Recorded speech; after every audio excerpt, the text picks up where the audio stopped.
Hello everyone, welcome to a brand new edition of Hue at Home. I'm here back in the Hue studio. It feels good to be back, and I want to introduce you to a very special woman, Tracy Koga, who's going to share her incredible journey. And I say incredible because, Tracy, it is in a lot of probably negative ways, but also incredible in a lot of positive ways. So we're going to start the show off introducing yourself and sharing your story, I guess, a little bit of Tracy in the past and to where you are today. Okay. I'm Tracy Koga, 37-year-old mother of two. I have a 16-year-old son and a 4-year-old daughter.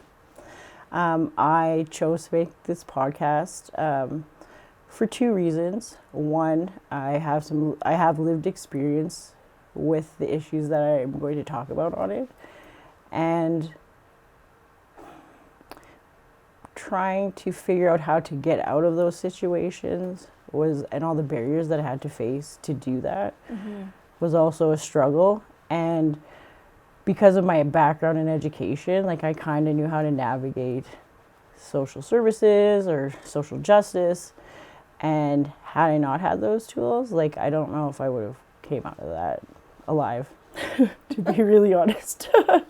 So let's start with your story, though. Addicted to painkillers, but then on the positive end of it, you've got degrees, you're well educated. How did you manage to get into that deep, dark hole? It probably started about 7 years ago. I was actually in recovery before. I used to like to party and drink, and I would do like weekend party drugs, and my nephew had died from an overdose 13 years ago. And so at that time I thought like drinking and doing illicit drugs like cocaine was the answer to what I was feeling, and I couldn't drink enough and I couldn't do enough drugs, and I really just wanted to die. And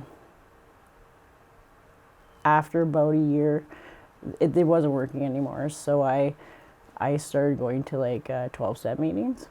So I managed to stay sober for 7 years. But about 4.5 years in, prior to that, I have a architectural engineering technology diploma from Red River, and I had been working in that job. So when I had started these 12-step meetings, you learn who you are, what you like, and I didn't like that job. So I went back to university, and I got a degree in criminal justice and psychology. So the day that I graduated from university, I was sexually assaulted by someone who was supposed to be my friend. And it took 2.5 years before any relapse happened, but I couldn't accept like what happened to me that day. So fast forwarding a couple years, when I met my daughter's father, we had relationship problems, and I was still attending meetings. I was even running meetings, those kind of things. And some things had happened in our lives, and we had a social, and when I got home he had stolen all our kids' money, and I picked up that day. So, and then I didn't use again until his mom died, and I guess the whole time I was waiting for someone to give me permission to just go ahead, and he didn't really know anything about addiction and recovery. And he was the one that gave me permission, and I, from there, kind of started partying, and then I got pregnant with my daughter. And so the day she was born was the day I released my trailer for my podcast, October 13th, and my doctor had made a mistake. He was teaching resident doctors how to deliver babies, and he left her placenta inside me. And so 3 weeks later, I hemorrhaged, and he happened to be the doctor on call at the hospital. But they let me sit there for 4 hours, hemorrhaging in the waiting room, and they took me in, did the D&C, and he had cut me. And so I almost hemorrhaged again, hemorrhaged to death in the maternity ward. And so from there, I was like, had baby blues, which turned into postpartum. I was anemic with a baby. And then I found out my spouse was seeing other women. So that was not easy. And I just went into like a real clinical depression. And once I found out like he was actually with somebody else, behind my back, trying to tell me that obviously he wasn't. When he would have the baby, I would go and I'd party with my friends, so on the sly, thinking like, because he would disappear for days. So, like, I was just like, well, that'd be nice. And I thought, like, in some sick way, like, I'm gonna get mine, right? Mm-hmm. Yes. And so, my doctor had put me on like Tylenol 3s in the beginning for, I have occult spina bifida and fibromyalgia. Plus, I'm diabetic and hypertensive, so she had me on those, and I almost went into renal failure from the codeine, and so she switched me to Percocet, and so, okay, fine, and then the relationship with my daughter's father dissolved. He ended up taking all her money and running with it right before she turned 1, and then a few months later, one of my friends took my prescription, and my friend had given me hydromorphine. So I took them for a couple weeks, and then I realized I didn't know what withdrawal was. I didn't know what being dope sick meant, and I was sick.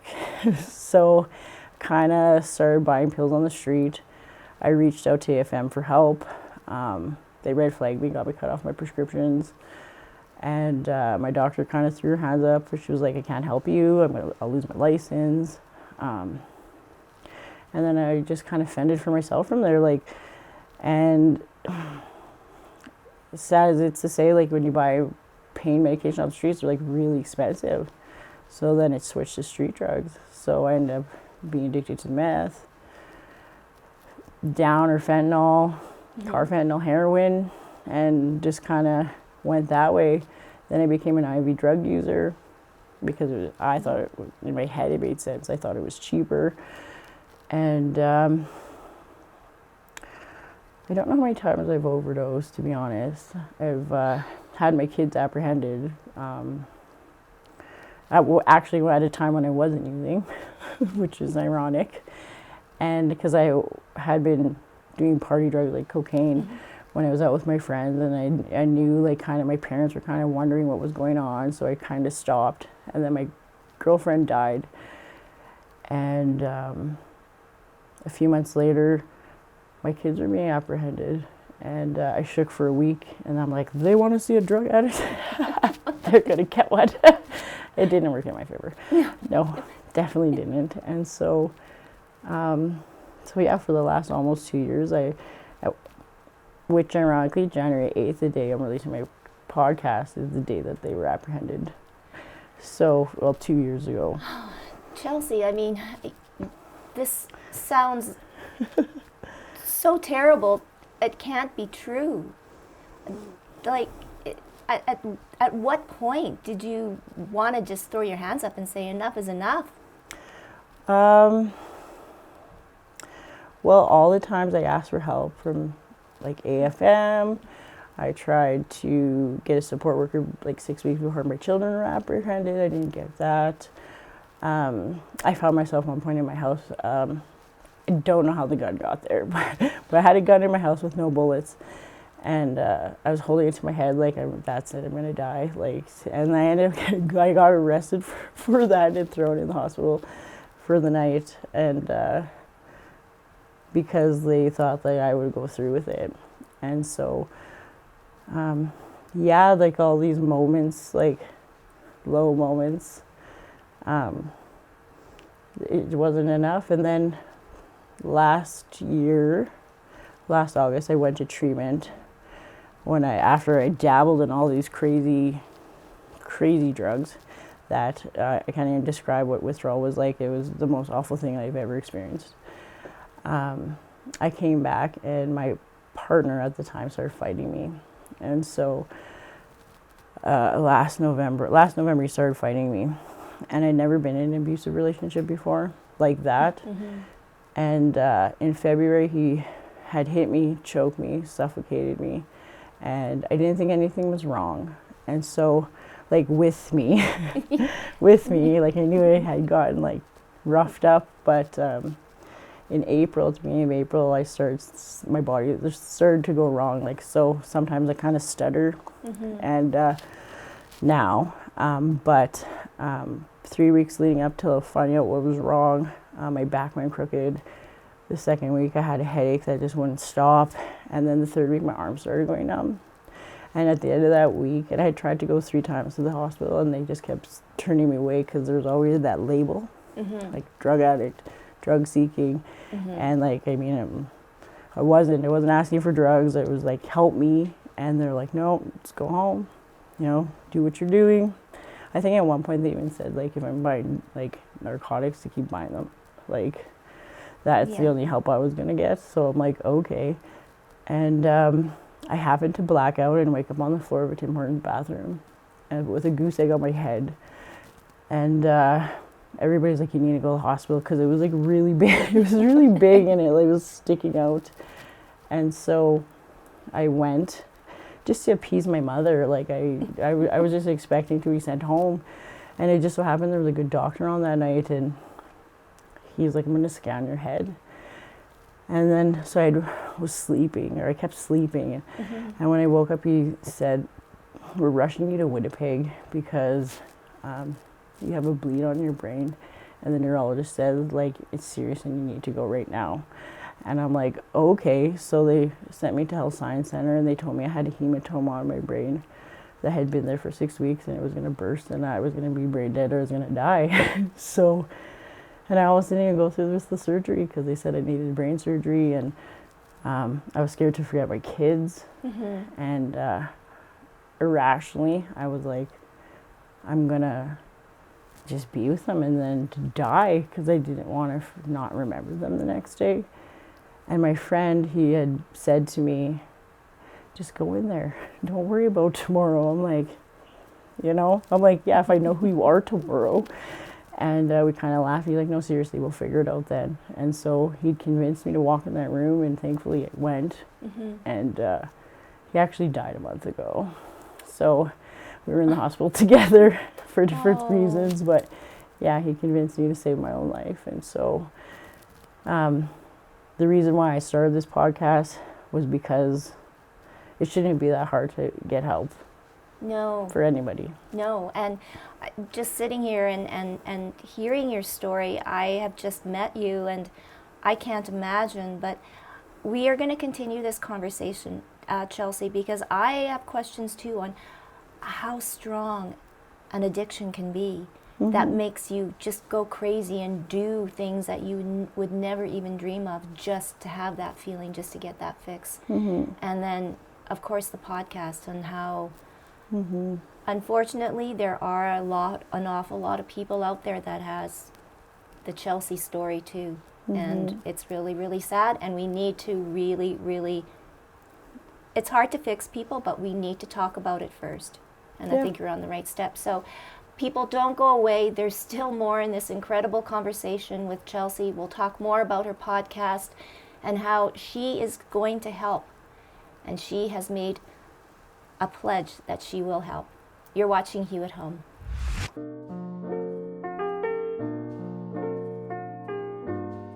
Girl, you know what's up. Ooh, say what, say what, say what. Girl, you know what's up. Ooh, say what, say what, say what. So tell me what's up.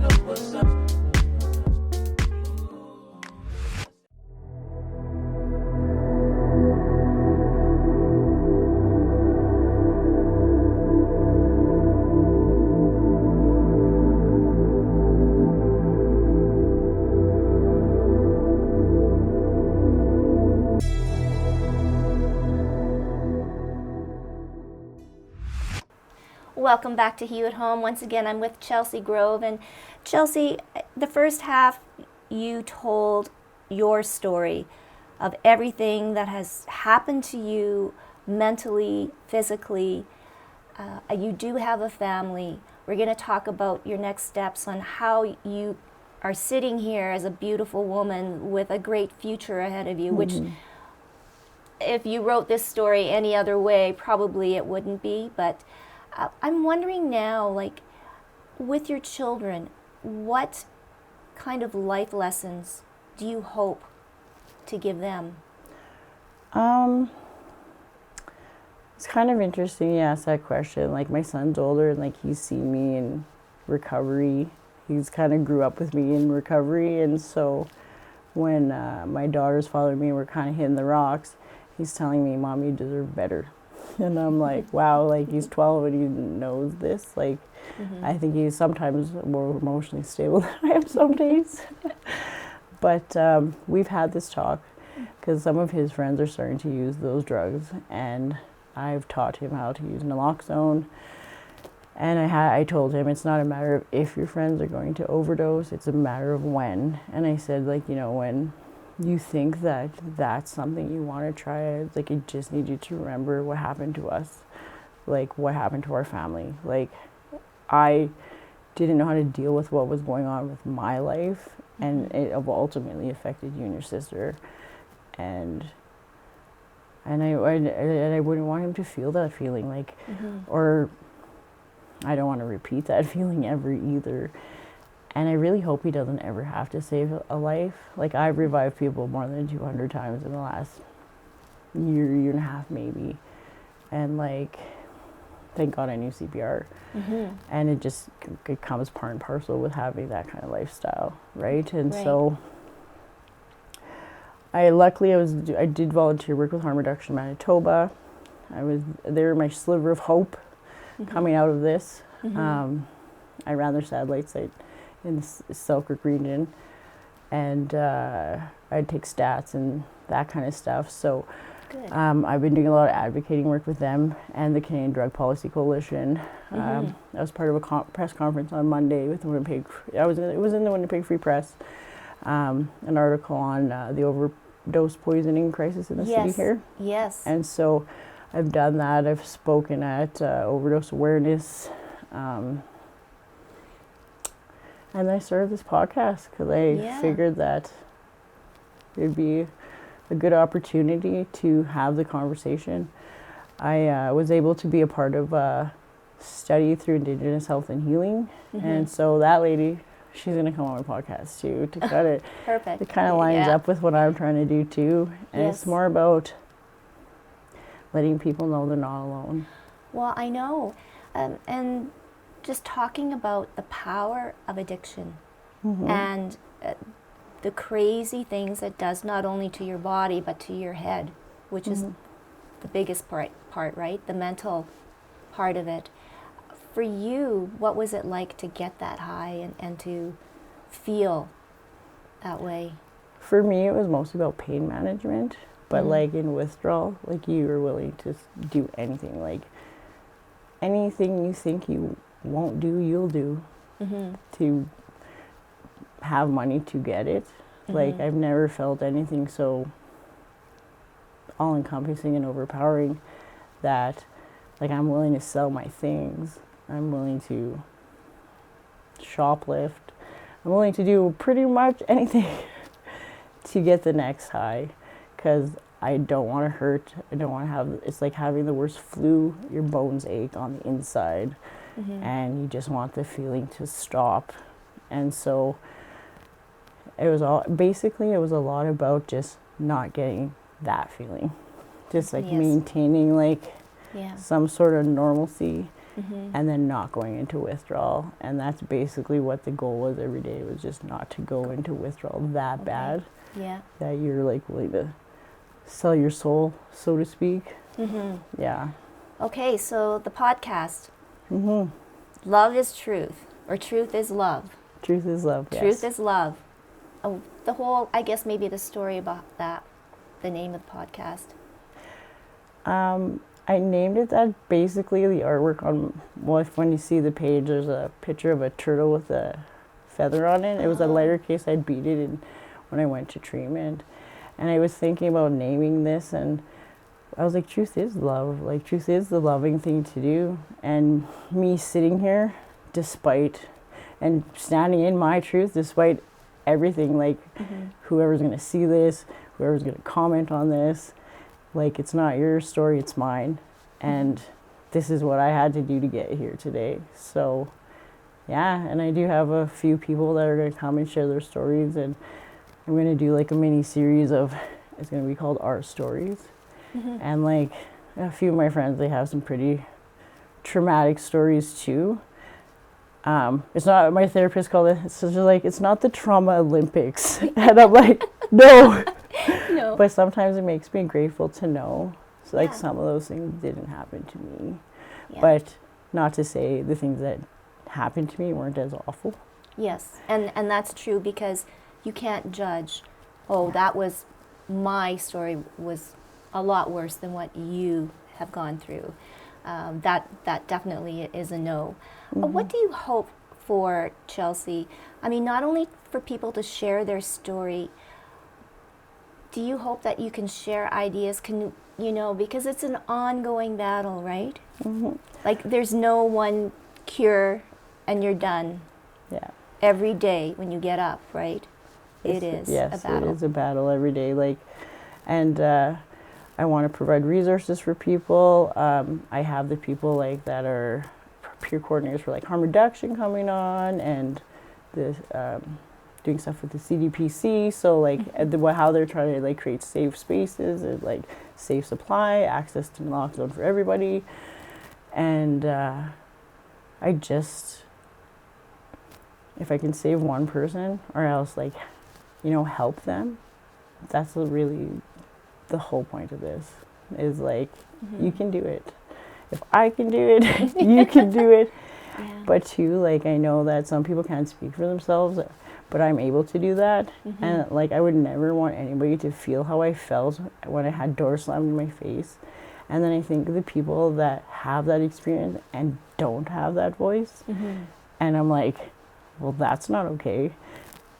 And I'm kind of like, tell the professionals that were like, no, or like wouldn't listen to me when I was trying to ask for help.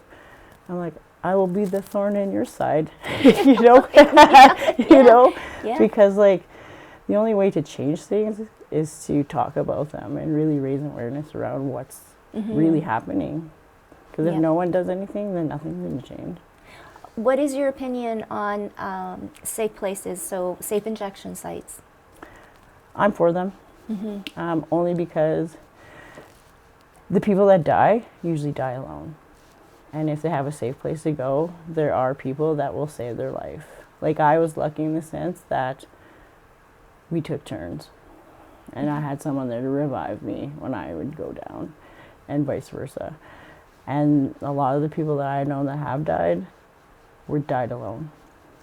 And Yes. so, yeah, I think that meeting people where they're at is the best thing anybody could do for anybody. Because if harm reduction in Manitoba wasn't so like giving me the dignity of person, like, choice, I probably would never have come out of that. No. And it boils down to just treating people, as human beings, giving them some respect, some dignity, and listening. And I think with the podcast, it's beautiful because you will listen, and you have the knowledge, as you said, as lived experience. When will the podcast be launched? January 8th, 2023. Is there a significance on January 8th, like not January 1st, or? Oh. Well, the first is significant too. My son's birthday is that day, actually. Ah. But the 8th was the day that I lost my children. And the reason why that's significant is because I wasn't using, and then I was shook for a week, and then I chose that life. And for whatever reason, good or bad, it's shaped me right now to be able to sit here and speak for those people. So, it was kind of rocky and it wasn't the greatest, but at the same time, like, I have so much knowledge, and I do advocate for the homeless people in my community. And I'm like, no, that's not how it was. And now that I'm not in the problem, people are listening now. And I have the education to back up what I'm trying to get across. Yes. Well, I mean, and congratulations, but it is sad, right, when people do not listen, when you are the most vulnerable and need help. But you know what? There's advocates like yourself now that hopefully can shed some light and some hope onto this grave, grave epidemic that we're in with drugs. We really, really, all of us need to do a concentrated effort. Can hardly wait for the podcast. Congratulations. We look forward to hearing stories and hopefully help other people too along the way. And thank you so much for joining us today on You at Thank you so Home, much. Chelsea.